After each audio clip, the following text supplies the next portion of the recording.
Kinematics officially ये physics का आपका पहला चैप्टर है। काइनेमेटिक्स में आप चैप्टर वाइज 3 चैप्टर पढ़ेंगे। मोशन इन वन डायमेंशन,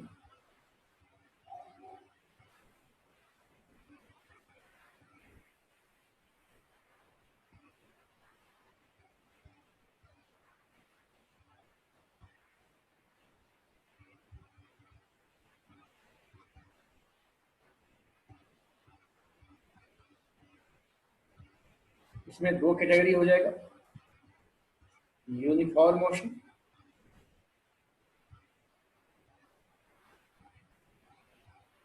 और बी हो जाएगा non uniform motion, that is accelerated motion. Accelerated motion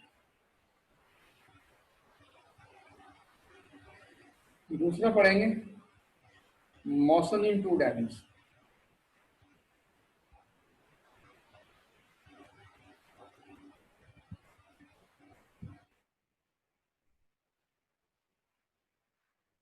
में भी 2 पढ़ेंगे आप। एक पढ़ेंगे प्रोजेक्टाइल मोशन, हालांकि ऐसा कुछ होता नहीं है और नाम है चैप्टर में प्रोजेक्टाइल मोशन, तो प्रोजेक्टाइल मोशन हम भी बोल देते हैं इसे। बी पढ़ेंगे आप सर्कुलर मोशन।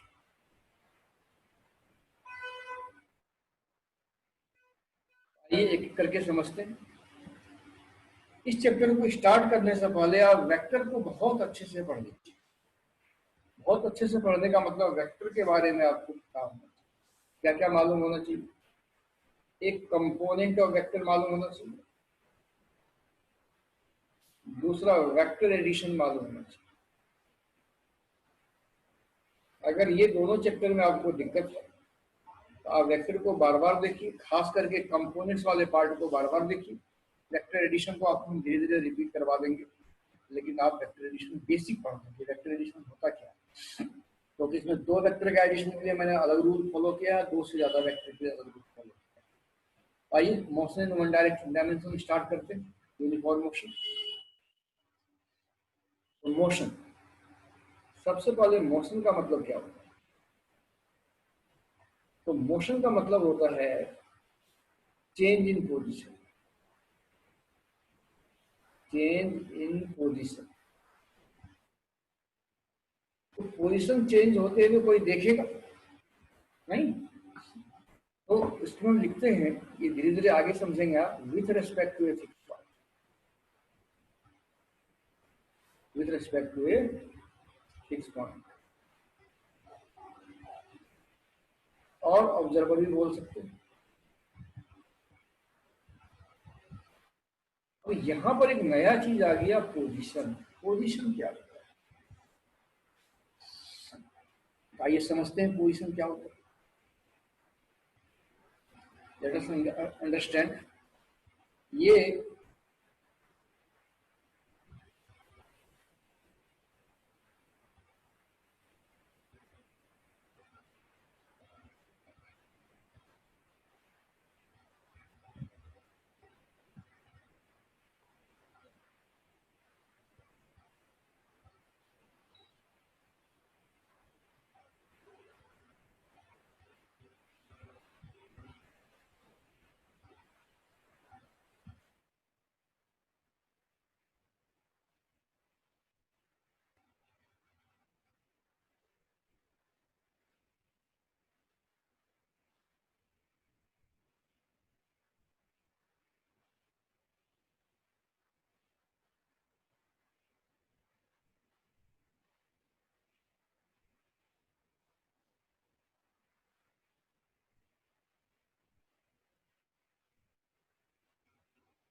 ये मैंने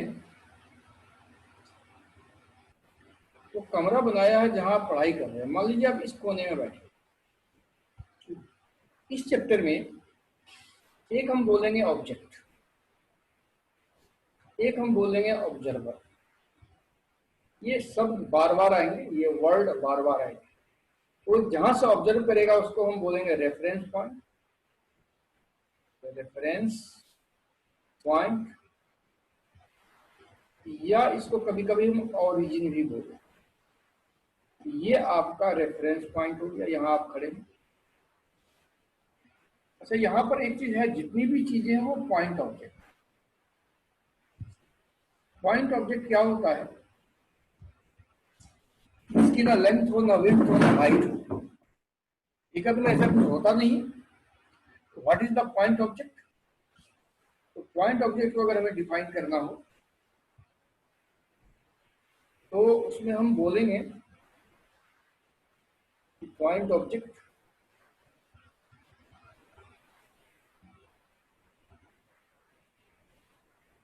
if length of observation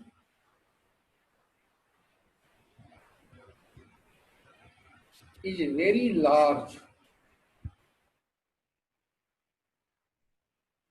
as compared to size of object,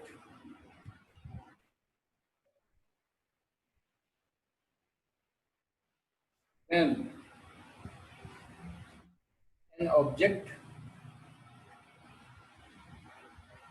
is said to be an point object.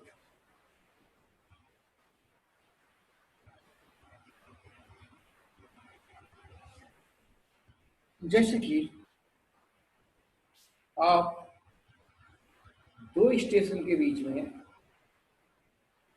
Station 1 और स्टेशन 2 के बीच में एक ट्रेन को देखते हैं।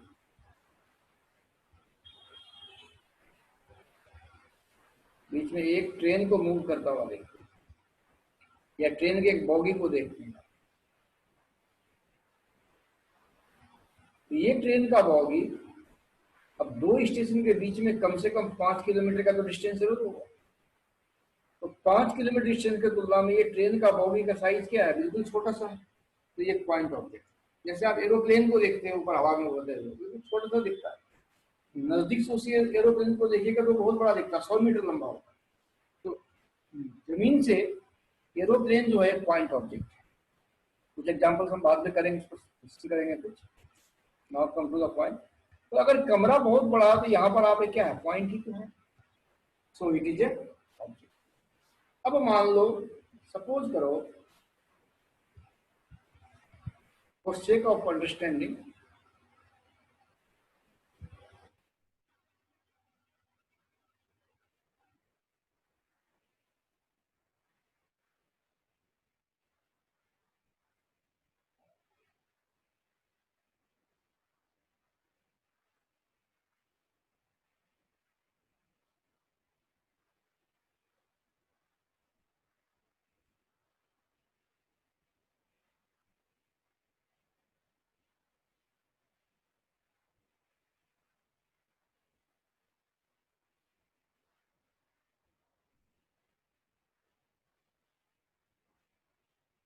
फॉर सेक ऑफ अंडरस्टैंडिंग,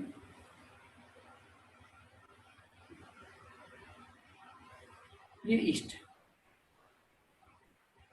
इसको हम एक्स बोलते हैं। ये नॉर्थ है, और ये वर्टिकल, इसको हम वाई बोलते हैं। और ये वर्टिकल है, इसको हम जेड बोलते हैं।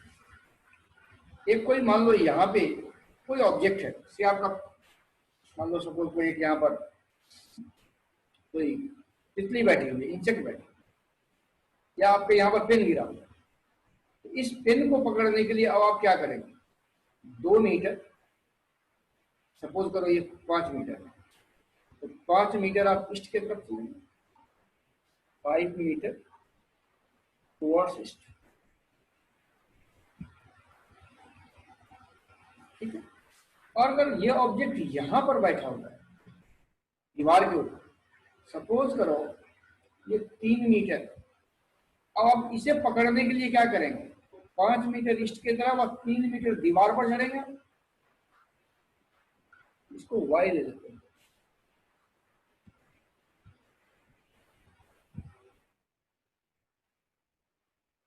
It is y axis. Say it is y axis and it is z axis. अब आप क्या करेंगे, 5 मीटर ईस्ट चलेंगे, देन 3 मीटर अप चलेंगे, अपवर्ड, मतलब x के अलोंग 5 मीटर और y के अलोंग 3 मीटर। सपोज करो आपका ऑब्जेक्ट यहाँ पे है, छत पे है। इस केस में आप क्या करेंगे, आप 5 मीटर y की तरफ, x की तरफ, 3 मीटर y की तरफ, छत की तरफ, और सपोज करिए ये यहाँ पर, और यहाँ से आप 4 मीटर यहाँ चलेंगे, मतलब पहले आप यहाँ जाएंगे, फिर दीवार पर चढ़ेंगे और फिर इसके तरफ, फिर इसके तरफ आएंगे, या आप इधर आएंगे फिर ऐसे करके यहाँ जाएंगे। तो आप चले 5 मीटर जेड के तरफ, 3 मीटर वाई के तरफ एंड देन एक्स के तरफ, कैसे भी समझ लीजिए। मतलब पहले आप आए एक्स के along, just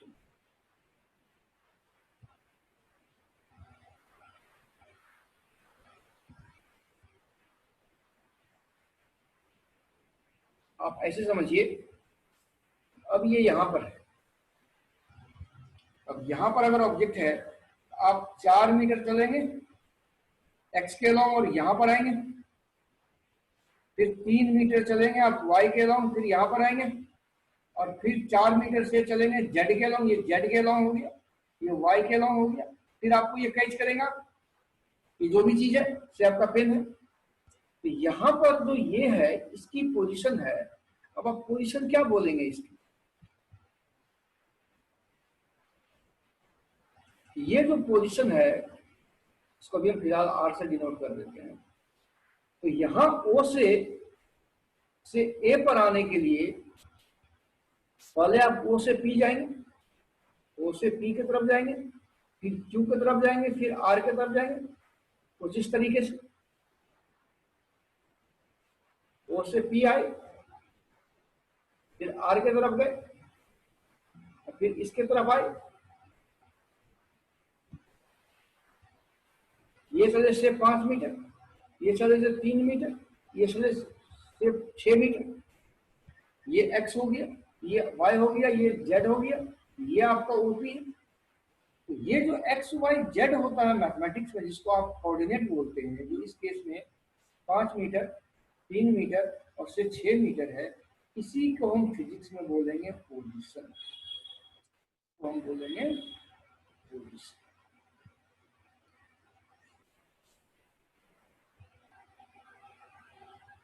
For sake of completion, understanding,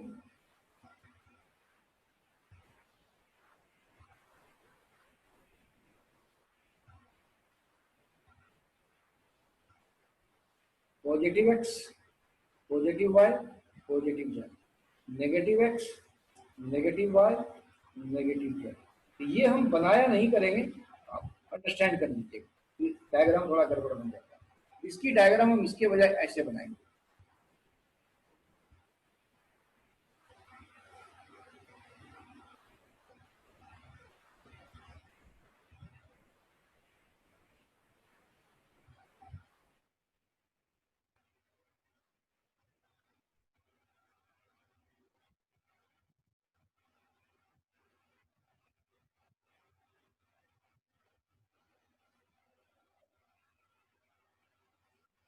x Y and Z. अगर कोई ऑब्जेक्ट यहाँ पे है तो एक्स कोऑर्डिनेट इसका x1, y1 या z1। तो इसको हम वेक्टर से रिप्रेजेंट करते हैं,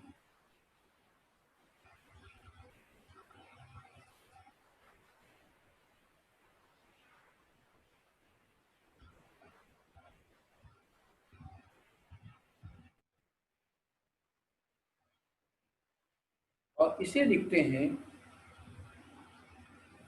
आर, और आर को हम बोलेंगे पोजीशन वेक्टर।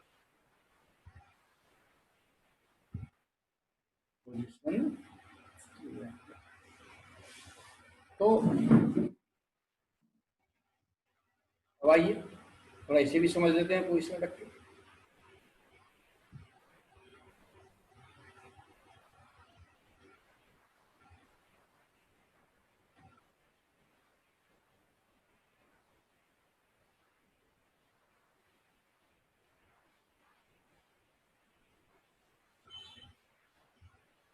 एक्स और वाई, थोड़ी देर के लिए एक्स को ईस्ट मान लीजिए और वाई को आप नॉर्थ मान लीजिए। ये आपका घर है, आपका एक फ्रेंड यहाँ है ए पे। मैंने पूछा, सपोज करो ए का नाम जो है, ये आपका घर है, ये आपके फ्रेंड का घर है। आप सपोज करो राहुल है, आपका जो ए है सपोज करो वो राम है। मैं आपके यहाँ आया, पूछा राम के घर का एड्रेस बताओ, तो आप क्या बताओगे कि सर आप राम का घर जाने के लिए यहाँ से ईस्ट की तरफ 5 किलोमीटर मूव करो, या 5 किलोमीटर के बजाय थोड़ा सा इसको ठीक कर देते हैं। आपने हमें बोला कि 4 मीटर आप ईस्ट के 4 किलोमीटर आप ईस्ट की तरफ जाओ, राम का घर मिल जाएगा। ठीक है, अब थोड़ी देर के लिए मान लीजिए कि राम का घर आपका यहाँ पे बी पे, बी पे। अब आप मुझे क्या बोलेंगे कि सर आपको अगर राम का घर जाना है तो आप 4 किलोमीटर ईस्ट की तरफ जाओ, फिर लेफ्ट बढ़ो, फिर नॉर्थ की तरफ 3 किलोमीटर चलो, यहाँ राम का घर मिल जाएगा। एक तरीका तो ये है कि आपने हमें ये एक्स कोऑर्डिनेट बोला 4 किलोमीटर, 4 किलोमीटर, और वाई कोऑर्डिनेट बोला 3 किलोमीटर। अगर ईस्ट को हम एक्स और नॉर्थ को वाई बोले तो एक तरीका तो ये है कोऑर्डिनेट सिस्टम 4/3। अब हम एक हाथ में लिख के दे दिए कि 4/3 आप राम के घर पहुंच जाओ। एक तरीका है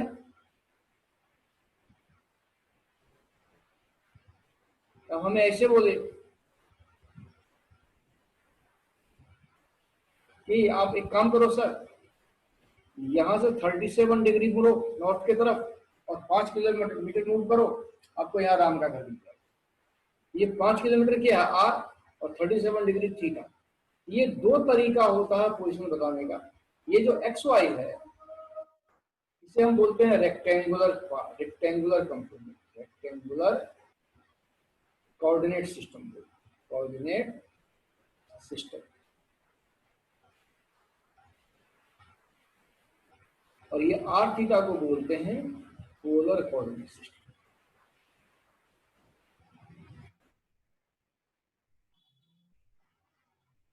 ये आपको रेयरली पढ़ना है, ये आपको यूजुअली पढ़ना है। नेक्स्ट पेपर फिर से करते हैं। आप मुझे अपने फ्रेंड के घर का एड्रेस बता रहे थे।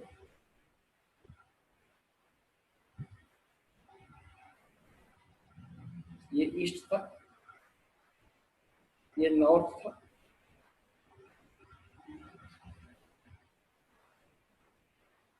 इसको हम एक्स लिखेंगे, इसको हम वाई लिखेंगे। आपके फ्रेंड का घर कुछ यहाँ पे था, 4 किलोमीटर एक्स के लो, 4 लिख दो, 3 किलोमीटर वाई के लो। तो आपने हमें दो तरीका बताया, एक तरीका बताया एक्स वाई के टर्म में, एक बताया आर थीटा के टर्म में। इसी को आप वेक्टर फॉर्म में याद करिए।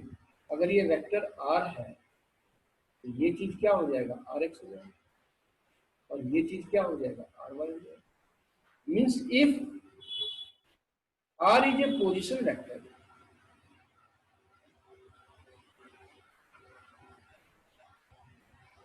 then Rx will be the x position, x coordinate, x coordinate,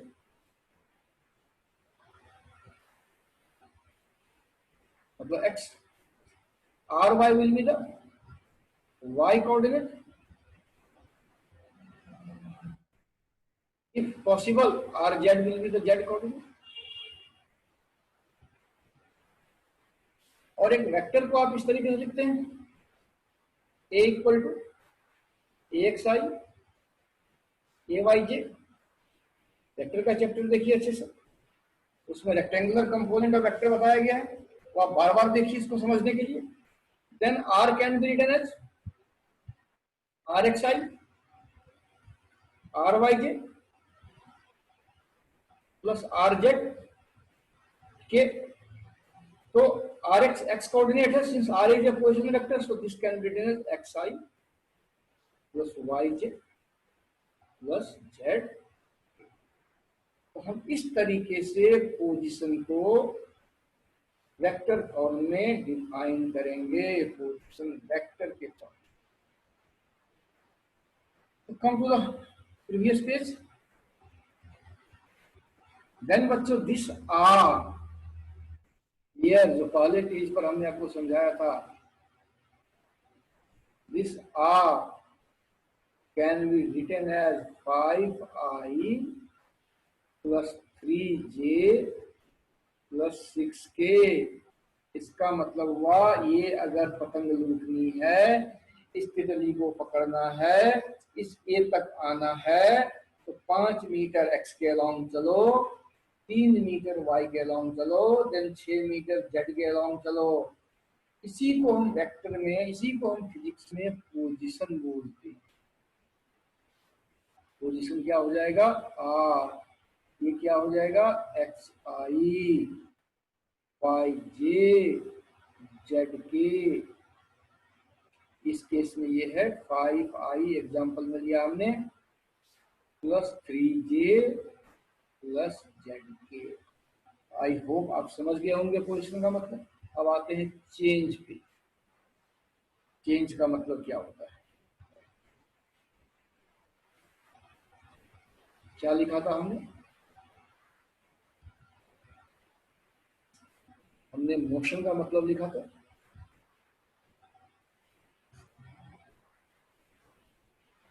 change in position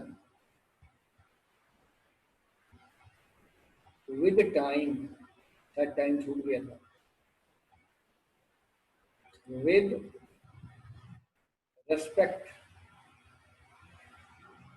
to a fixed point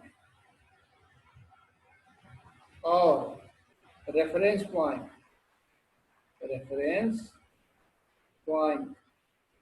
और origin, आपको जो पसंद आता है वो वर्ड लीजिए।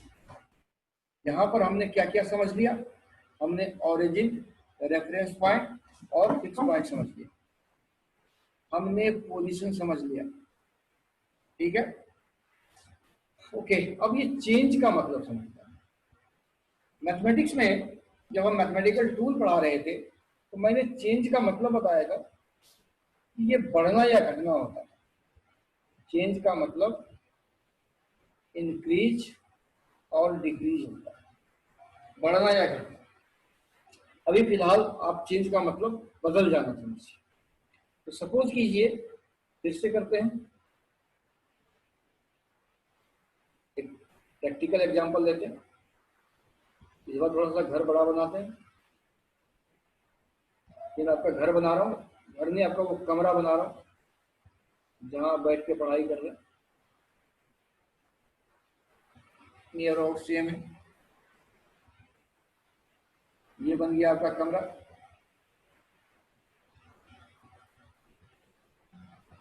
कुछ ऐसे ही कमरे में बैठ के पढ़ रहे हैं आप।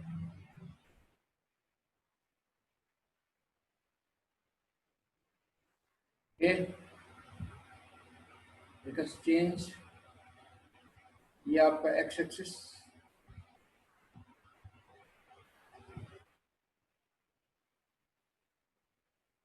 ये आपका एक्स एक्सिस से वही आपका वाई एक्सिस से ये आपका जेड एक्सिस।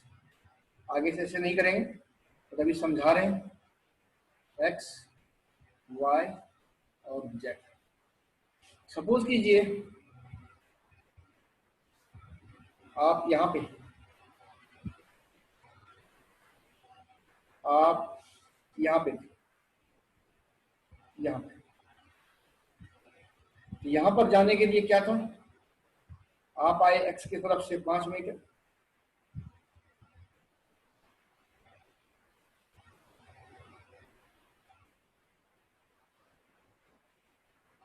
से 5 मीटर,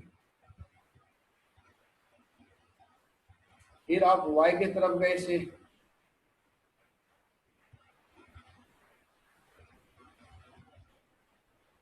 फिर आप वाई की तरफ गए से 5 मीटर, से 8 मीटर, फिर आप यहाँ आ गए, फिर आप जेड की तरफ मूव किए से 3 मीटर। तो ये एक नया पोजीशन था, ये एक नया पोजीशन था। उसके बाद सपोज आप यहाँ आ गए,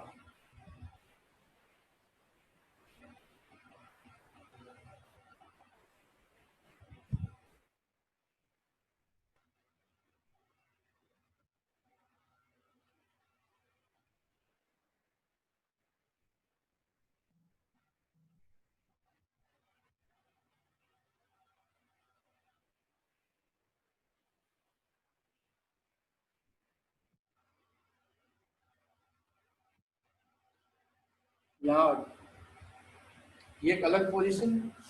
इसको हम इस तरीके से दिखाते हैं सिंप्लिसिटी के लिए।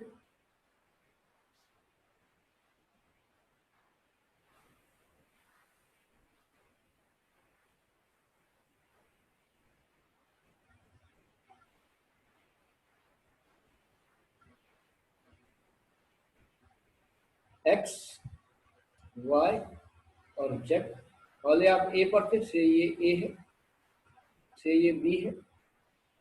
पहले आप ए पर थे, ए पर मान लीजिए कोऑर्डिनेट x1 y1 और z1 था। फिर आप बी पर आ गए, मान लीजिए यहाँ कोऑर्डिनेट x2 y2 और z2 था।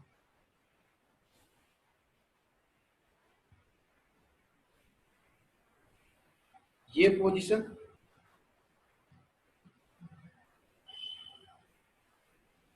और एक ये पोजीशन, इसको से हम बोल दिए R1, से इट इज R1, से इट इज R2। तो R1 कितना हो जाएगा,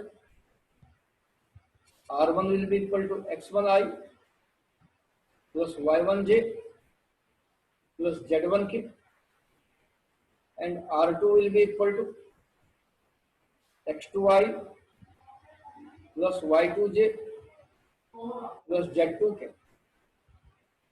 तो change in position, change in position क्या हुआ, चेंज पोजीशन ये हुआ कि आप ए से बी तक कुछ ऐसे आए।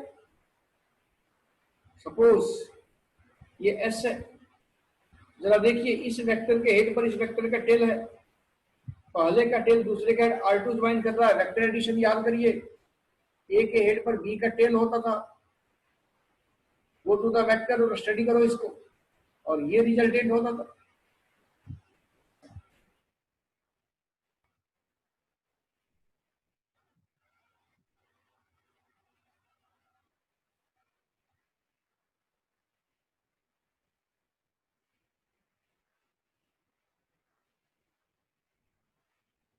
एक्स, वाई और जेड, पहले ये ए पर था, फिर ये बी पर आए, ये था x1 y1 z1, और ये था x2 y2 और z2।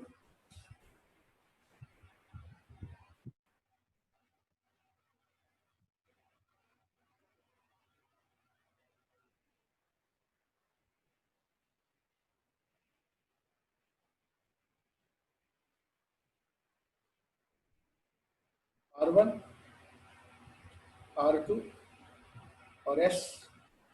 मैं ये बोल रहा हूँ कि वेक्टर एडिशन में आपको मैंने बताया था